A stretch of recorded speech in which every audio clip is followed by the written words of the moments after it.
Hello everyone, it's Logan again here at Ripley Waterfowl Conservancy.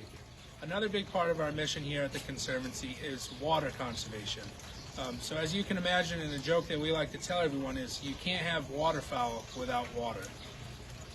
So like the reverse bog system, we have another large-scale water collection system that was put here in the Conservancy. So this barn here, roof-wise, is about 3,000 square feet.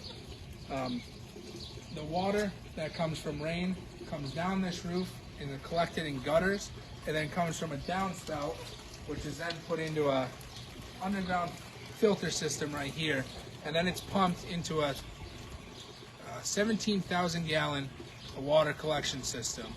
In 2016, as many of you can remember, we had a very bad drought here in Litchfield. That drought caused us not to be able to clean ponds as frequently as we would like. So this water system allows us to clean ponds when our wells are running a bit slower. So this water services our adult birds, ducklings and goslings in the spring. It waters plants, so it has many uses. And again, this is another project that we were able to do thanks to the generous donations of many different people. And we look forward to seeing you all again this spring.